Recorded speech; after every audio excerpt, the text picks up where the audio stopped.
اس نے ابلیس کے سر کو کچلا. ٹھیک ہے, ہم نے دونوں باتیں دیکھ لی. غور کریں, میں چاہتا ہوں اس بات کو دیکھیں. اب یہاں کیا ہوا, ہم نے شریعت کو بھی دیکھا آغاز میں, اور ہم نے فضل کو بھی دیکھا. ٹھیک ہے, تو مطلب یہ ہوا کہ شریعت اور فضل ہینڈ ٹو ہینڈ اکٹھے جا رہے ہیں آغاز میں. بالکل آغاز میں شریعت اور فضل اکٹھے جا رہے ہیں. اب میں سوال یہ کرنا چاہتا ہوں کہ شریعت اور فضل کب سے ہے, یہ بھی جاننا ضروری ہے, کیونکہ شریعت کب سے ہے اور فضل کب سے ہے. شریعت کلام مقدس میں لکھا ہے کہ ابتدا سے, شروع سے, خدا سے, خدا. غور کریں, میں نے کیا کہا, ابتدا سے ہے, شروع سے ہے, خدا سے ہے اور خدا. یہ میں نے کہا. کیسے؟ اب کیونکہ ہمیں یہ کلام مقدس میں سے ڈیفائن کر دیا ہے کہ شریعت کی مخالفت گناہ ہے نا. میں نے حوالہ دیا, غور کریں, پہلا یوحنا 3:4 میں واضح طور پر لکھا ہوا ہے. ٹھیک ہے, اور پھر ہم نے رومیوں کی کتاب 3:20 میں بھی کہا کہ شریعت سے گناہ کی پہچان ہوتی ہے نا, نافرمانی کی پہچان ہوتی ہے. لیکن باغ عدن سے پہلے آسمان پر خدا اور اس کے فرشتے, اور وہاں خدا کے مخالف ہو جانا, غور کریے گا, خدا کے مخالف ہو جانا گناہ گنا گیا لوسیفر ہے نا. اگر آپ حزقیل کی کتاب کے 28ویں باب کی 11, 12, 13, 14, 15 اور 16 پڑھیں گے, وہاں پایا جاتا ہے. اگر آپ یسایہ کی کتاب کے 14ویں باب کی 11ویں آیت سے 15ویں آیت تک پڑھیں گے تو وہاں یہ بات پائی جاتی ہے کہ اسے کہا کہ میں خدا سے بھی بڑا تعداد بناؤں گا, میں خدا ہو جاؤں گا, میں وہ سب کام کروں گا جو خدا کرتا ہے. اور یہ گناہ گنا گیا اور آسمان سے زمین پر. یہ تو بات ہوئی کہ خدا خود شریعت ہے. غور سننا میری بات, میں چاہتا ہوں کہ آپ اس بات پر غور کریں. خدا خود شریعت ہے اور یہ ابتدا سے ہے, اس میں پائی جاتی شریعت ہے, اور اس لیے وہ کبھی بدلا نہیں.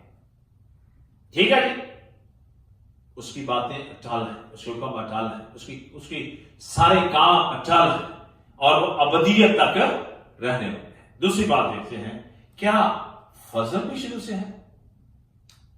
یہ بھی بات غور کریں.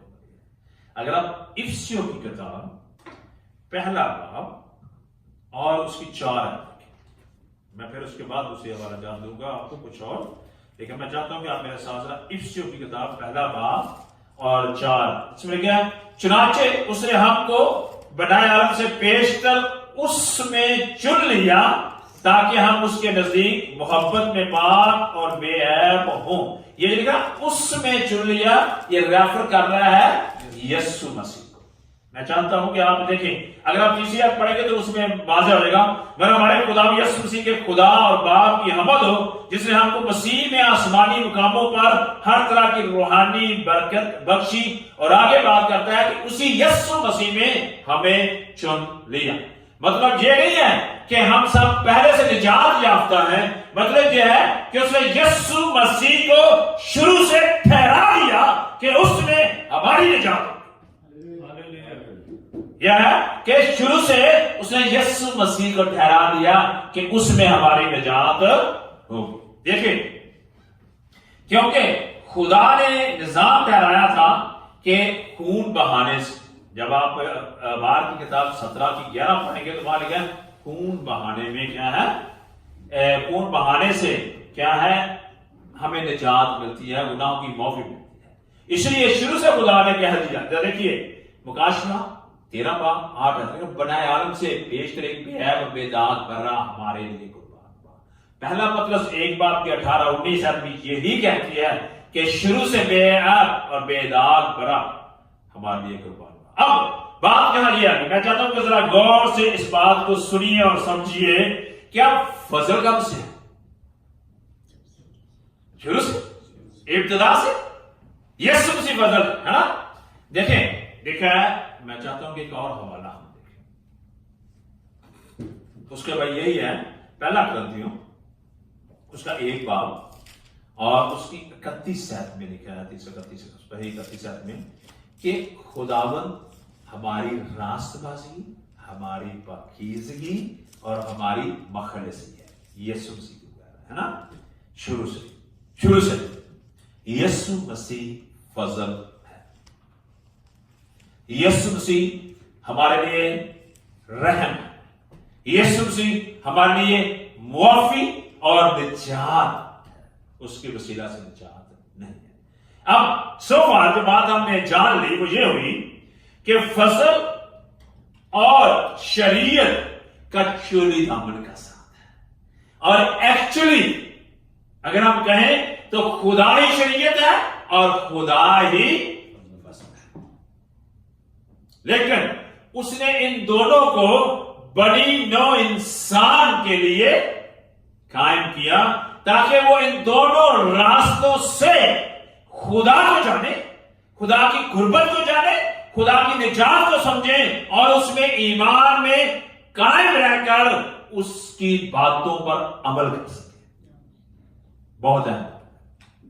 اب ہم ذرا ان باتوں کی طرف آتے ہیں جو ہم نے آج کا حوالہ پڑھا تھا. میں چاہتا ہوں کہ آپ میرے ساتھ وہی بات کریں. ہم نے اعمال کی کتاب اور اس کا 6واں باب اور اس کی ہم نے 23ویں آیت جو ہے نا پڑھی. کیا لکھا ہوا وہاں؟ گناہ کی مزدوری موت، گناہ کی مزدوری موت. سوری میں نے کیا بولا تھا؟ رومیو 6:23. میں نے کون سی کتاب بول دی؟ اعمال بول دیا تھا. میرے سامنے اعمال بولی تھی نا، اس لیے ہاں رومیو کی کتاب 6 باب کی 23 آیت ہم نے بولی تھی. اور میں بازوں کے ساتھ اس کو کریکشن کرنا چاہتا ہوں کہ کیونکہ گناہ کی مزدوری موت ہے. دیکھیں گناہ کی مزدوری موت ہے، مگر خدا کی بخشش ہمارے خداوند یسوع مسیح میں ہمیشہ کی زندگی. اب گناہ کیا ہے؟ جانا شریعت کی مخالفت. گناہ کیا ہے؟ نافرمانی خدا کی، ہے نا، ہر طرح کی. اب کوئی بھی شریعت جو ہے ہم جب اس کو بریک کرتے ہیں تو گناہ، کیونکہ کلام مقدس میں بہت سارے حکم ہیں، حکم پر حکم، قانون پر قانون. کلام مقدس میں لکھا ہے 28 باب میں ہے دیا گیا ہے بہت سارے. اگر ہم ان سب حکموں کو ایک جگہ جمع کرتے ہیں تو ہمیں ان کی 4 قسمیں ملتی ہیں. میں میجر 4 قسموں کی بات کرتا ہوں. ذرا ہم ان 4 میجر قسموں کو جانیں. میں نے پہلے بھی بات کی ہوئی ہے اس پر، لیکن آج دوبارہ کروں گا.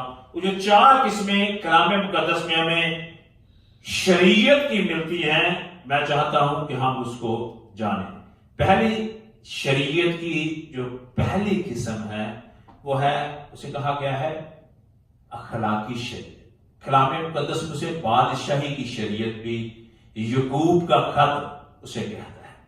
یعقوب کا خط اسے بادشاہی کی شریعت بھی کہتا ہے. میں یعقوب کا خط نکالنے لگا ہوں، یہ دیکھیے گا اس کے پہلے باب کی 25 ہے لکھا ہے. لیکن جو شخص آزادی کی کامل شریعت پر غور سے نظر کرتا ہے وہ اپنے کاموں میں اس لیے برکت پائے گا کہ سن کر بولتا نہیں بلکہ عمل کرتا ہے. یہاں اسے آزادی کی کامل شریعت کہا گیا ہے، اور اس کے دوسرے باب کی 12ویں آیت میں اسے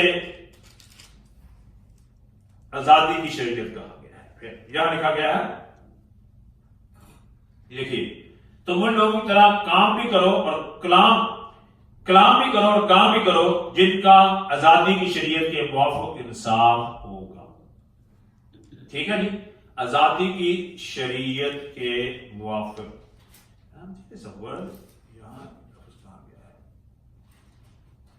اور اسے وہ لفظ ڈھونڈ رہا ہوں، یہاں میں نے کوٹ کیا تھا، اسے بادشاہی شریعت بھی کہا گیا ہے. اور میں ابھی شاید اس کا حوالہ میرے سامنے آتا ہے تو میں بھی آپ کو وہ بھی دیتا ہوں. ٹھیک ہے، تو یہ اوپر لکھا ہے 8ویں آیت میں لکھا. ٹھیک ہے، یہاں یہ دیکھیے لکھا ہے، اپنے پڑوسی سے اپنی مان محبت رکھ اس بادشاہی شریعت کو پورا کرتے ہوئے اچھا کرتا ہے. پڑوسی کو اپنے مان محبت رکھنا کس میں پایا جاتا ہے؟ ناسکام کی شریعت میں. تو اسے کیا کہا گیا ہے یہاں؟ بادشاہی کی شریعت. اسے آزادی کی شریعت کہا گیا, اسے بادشاہی شریعت کہا گیا, اور اسے اخلاقی شریعت بھی کہا گیا. اب دیکھیں 4 خدا کے ساتھ اس کا تعلق ہے, 6 کا بنی ہوئے انسان کے ساتھ تعلق ہے. تو جب ہم ان باتوں کو دیکھتے ہیں تو کیا ہوا کہ یہ جو شریعت ہے اس کا بہت خاص عمل و دخل ہے. ہم دوسرا خدا نہیں بنا سکتے, ہم بت نہیں بنا کر پوج سکتے, ہم خدا کے نام پہ فائدہ نہیں لے سکتے. ہم خداوند کے سبت کے ساتھ جو ہفتے کا دن اور خاص طور پر کلام مقدس میں اسے بار بار کہا گیا کہ خداوند اسے اپنا خاص نشان اور خداوند کا خاص سبت ہے, اسے ہم ٹکرا نہیں سکتے. ٹھیک ہے. اور پھر باپ اور ماں کی عزت کر, چوری نہ کر, زنا نہ کر, ہے نا, جھوٹی گواہی نہ دینا, کسی چیز کا لالچ نہ کر, پڑوسی کے کسی چیز کا لالچ نہ کر, قتل نہ کر. یعنی کہ یہ وہ سارے کیا ہیں؟ شریعت کے باتیں ہیں. اسے ہم پہلی شریعت جسے میں نے کہا اخلاقی آزادی کی یا بادشاہی کی شریعت کہا جاتا ہے. پھر کلام مقدس میں خدا نے جب بڑی نوع انسان سے گناہ ہو گیا, میں چاہتا ہوں ذرا غور سنیں, بڑی نوع انسان سے گناہ ہو گیا تو آدم کو چاہتے ہیں کہ آئے ہم وہاں پیدائش کی کتاب میں ہی چلیں. لکھا ہے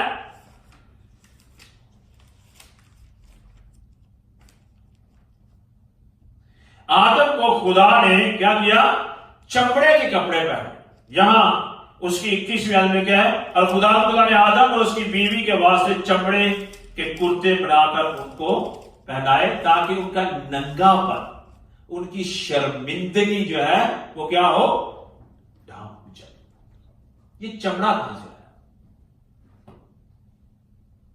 ڈیفینیٹلی کوئی نہ کوئی چیز قربان ہے نا, کسی نہ کسی جانور کو خدا نے قربان کیا, جس کا ذکر آگے چلتا ہے. آپ دیکھیں نا, میں چاہتا ہوں غور کریں اس بات پر.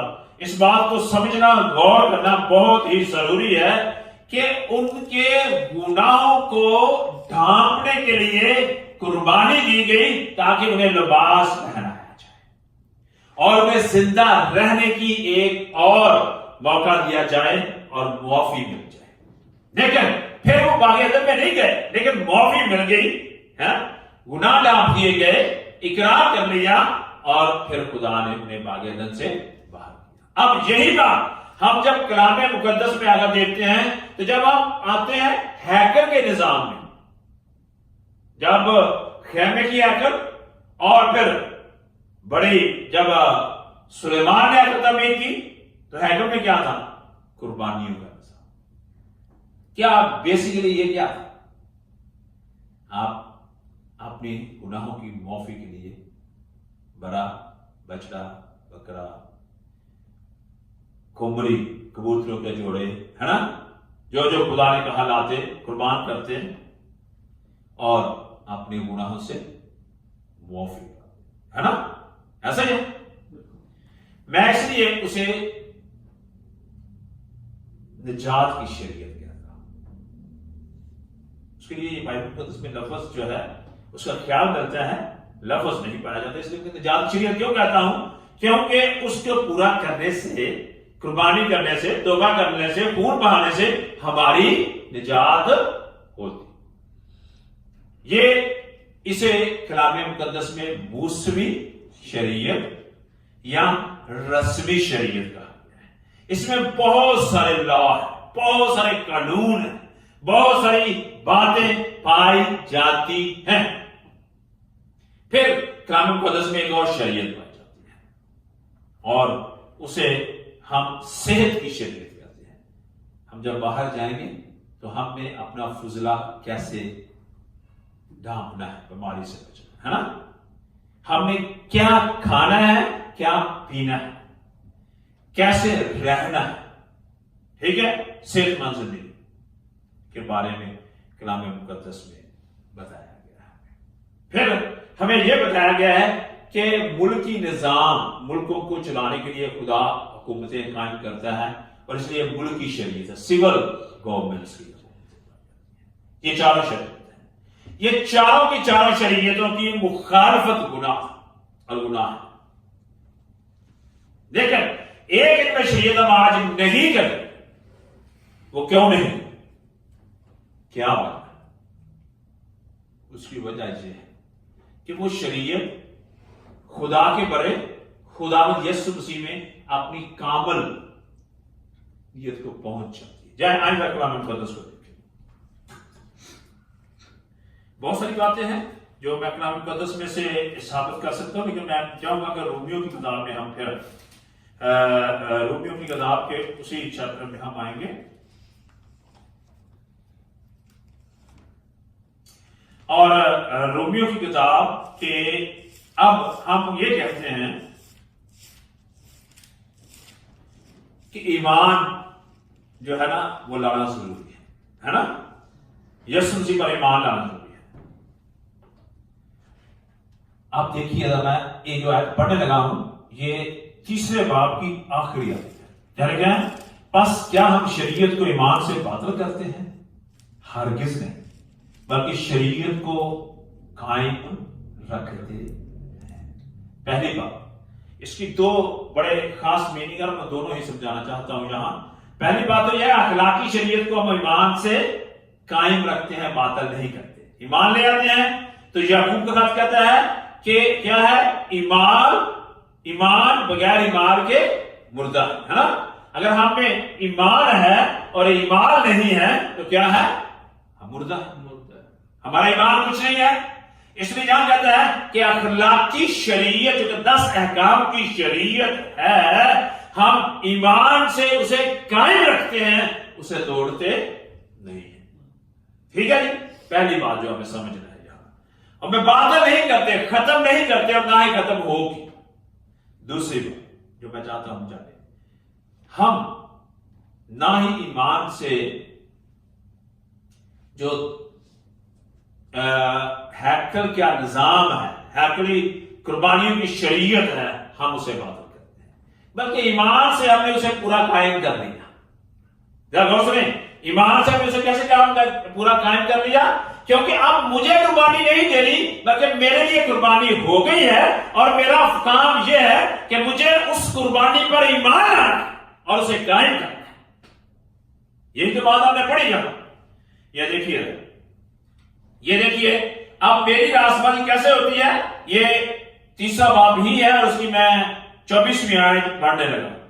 یہاں لکھا ہے مگر اس کے فضل کے سبب سے اس مخلصی کے وسیلہ سے جو مسیح یسوع میں ہے مفت راسماز ٹھہرائے جاتے ہیں. کیا ہوا ہم کس میں مفت راسماز ٹھہرائے جاتے ہیں؟ یسوع مسیح میں. کیوں؟ کیونکہ یسوع مسیح خدا کا برا ہمارے گناہوں کے لیے قربان ہوا، اور ایمان سے ہم اب اس کو قائم کرتے ہیں اور یسوع مسیح کو پا لیتے ہیں. اب کیا ہوا یہاں؟ اب دیکھیں اس میں کیا آ گیا ہے. ہمیں یسوع مسیح کے ظہور سے بیشتر، یسوع مسیح کے مجسم ہونے سے بیشتر، یسوع مسیح کے قربان ہونے سے بیشتر ہمیں جو مخلصی تھی وہ قربانیوں کے ذریعے سے دی جاتی تاکہ ہم یسوع مسیح کی طرف دیکھیں، ہے نا. اور یہ خدا کا فضل تھا، ہیکل کے ذریعے سے دیا جاتا. لیکن اب وہ خداوت میں پوری ہو گئی تو اب کیا ہے؟ ہمیں پورے طور پر کامل فضل یسوع مسیح میں. سمجھے بات کی؟ اب ہمیں کیا ہے؟ کامل فضل یسوع مسیح میں ملتا ہے. اس لیے ہم روز بروز اب قربانیاں نہیں گزرانتے. اس لیے پولس رسول دوبارہ یہاں عبرانیوں کے خط میں کہتا ہے، اور میں پڑھنے لگا ہوں. یہ میرے ساتھ نکالیے عبرانیوں کی کتاب نامہ باب، ٹھیک ہے جی. اور میں اس کی 24ویں آیت سے پڑھوں گا. لکھا ہے کیونکہ مسیح اس ہاتھ کے بنائے ہوئے پاک مکان میں داخل نہیں ہوا جو حقیقی پاک مکان کا نمونہ ہے، بلکہ آسمان ہی میں داخل ہوا تاکہ اب خدا کے روبرو ہماری خاطر حاضر ہو. یہ نہیں کہ وہ اپنے آپ کو بار بار قربان کرے، جس طرح سردار کاہن پاک مقام میں ہر سال دوسرے کا خون لے کر جاتا ہے، ورنہ بنائے عالم سے لے کر اس کو کس کو خدا یسوع مسیح کو بار بار دکھ اٹھانا ضرور ہوتا، مگر زمانوں کے آخر میں ایک بار ظاہر ہوا تاکہ اپنے آپ کو قربان کرنے سے گناہ کو ہٹا دے۔ کیا پایا جہاں ہم نے اپنے آپ کو کس نے؟ یسوع مسیح نے اپنے آپ کو اپنی مرضی سے قربان کرنے سے کیا کیا؟ گناہ کو مٹا دے، اور جس طرح گناہ کو مٹا دے، اب یسوع مسیح کی قربانی ان تمام قربانی کی جگہ پر آ کر ایک کامل قربانی ہوگی۔ اب ہم اس پر ایمان آتے ہیں، اور جب ایمان لاتے ہیں تو پھر فضل ہم پر ہوتا ہے، بخشش ہم پر ہوتی ہے، اور ہم نجات پاتے ہیں۔ ٹھیک ہے، دیکھیں یہ بات میں اور چاہتا ہوں کہ ہم کلام مقدس میں سے افسیوں کے خط میں آئیں، افسیوں کے خط اور اس کا دوسرا، ہاں جی یہ آ گیا افسیوں کا خط، اس کا دوسرا اور اس کے 8ویں اور 9ویں آیت میں پڑھ لوں۔ چلے 7ویں آیت سے پڑھتا ہوں، لکھا ہے تاکہ وہ اپنی اس مہربانی سے جو مسیح یسوع میں ہم پر ہے آنے والے زمانوں میں اپنے فضل کی بے انتہا دولت دکھائے، کیونکہ تم کو ایمان کے وسیلہ سے فضل ہی سے نجات ملی ہے، اور یہ تمہاری طرف سے نہیں، خدا کی بخشش ہے۔ غور کریں، فضل سے نجات ہے، لیکن کیسے ہے؟ ایمان کے وسیلہ سے، کہ ہم اس پر ایمان لاتے ہیں۔ وہ کون سا فضل ہے؟ یسوع مسیح، اس پر ایمان آنے سے ہمیں کیا ملا ہے؟ نجات ملی ہے، اور یہ ہماری طرف سے نہیں ہے، اس میں میرا اور آپ کا کوئی دخل عمل نہیں ہے، اس میں اعمال کا دخل عمل نہیں ہے، اس میں ایمان کا دخل عمل ہے۔ ہم اپنے ایمان میں کبھی بھی درست نہیں ہو سکتے، ہم میں خامیاں پڑ جاتی ہیں، ہم عارضی گناہ کے سائے تلے ہیں، ہمارے گناہ میں دھسے ہوتے ہیں، اس لیے ہمیں کیا ہے؟ کس سے ملے گی نجات؟ فضل سے، یسوع مسیح میں ایمان لانے سے۔ اس لیے لکھا ہے اگلی آیت، اور نہ ایمان کے سبب سے ہے تاکہ کوئی فخر نہ کرے۔ اب یہاں کیا آ گیا؟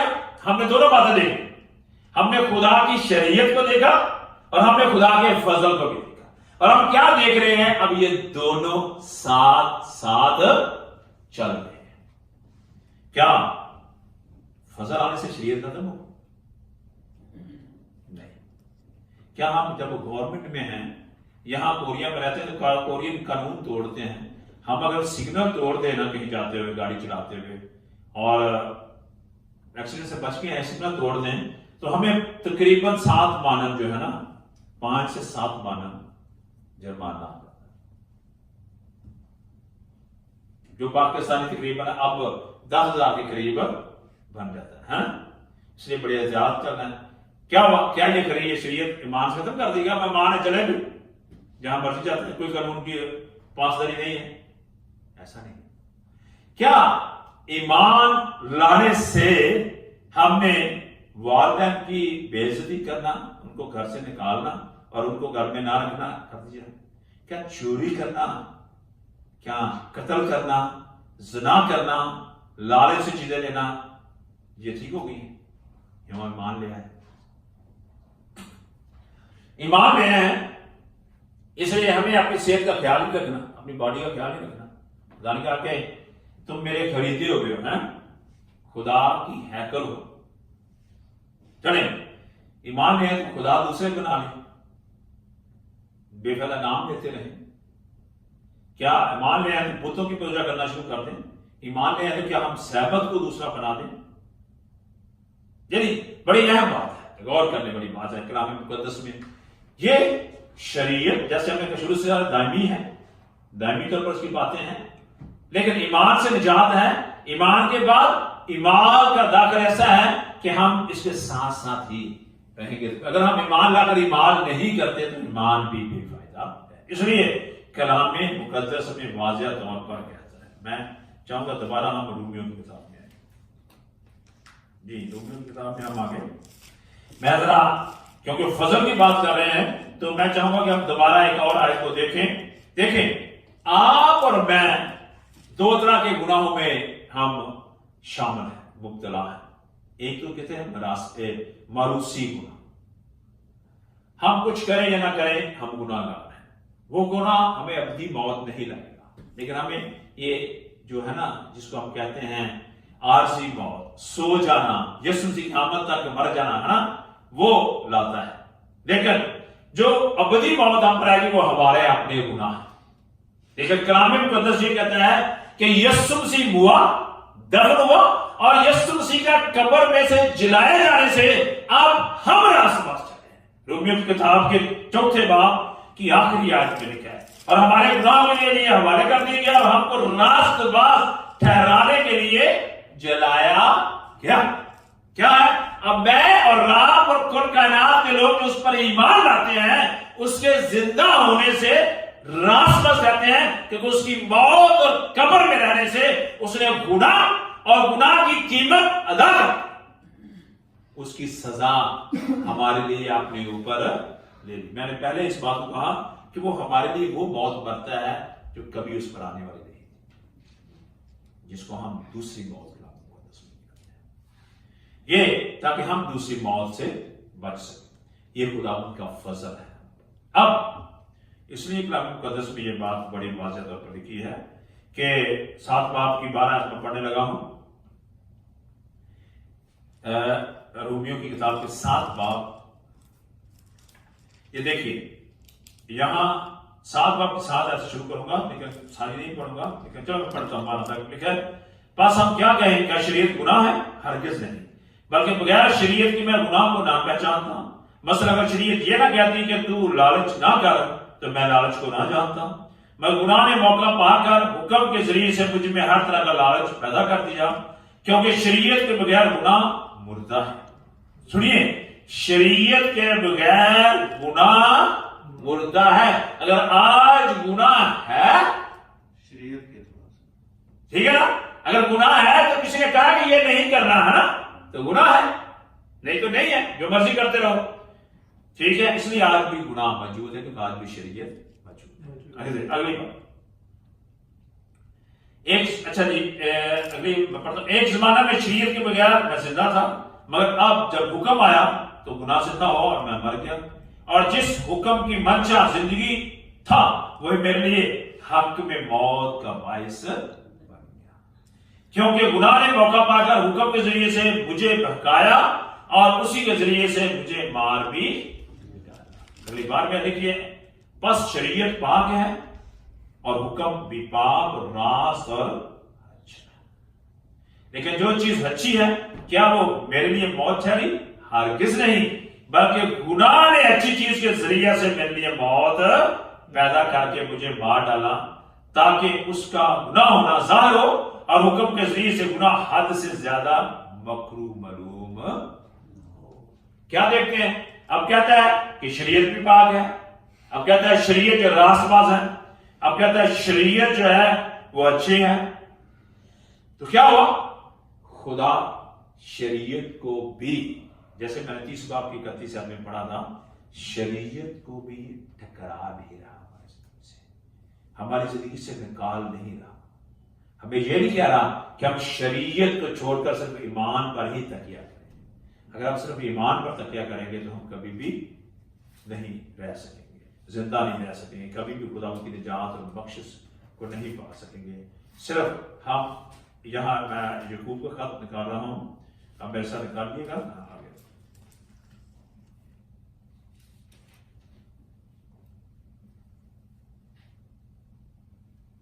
اور اس کے دوسرے باب کو میں پڑھنے لگا، یہاں اس کی 25ویں اور 26ویں آیت میں پڑھوں گا، جہاں ایک مثال بھی دی گئی ہے، وہ بھی ساتھ ہے۔ اس طرح راہب فاشا جب اس نے قاصدوں کو اپنے گھر میں اتارا اور دوسری راہ سے رخصت کیا تو کیا ایمال سے راست باز نہ ٹھہرے؟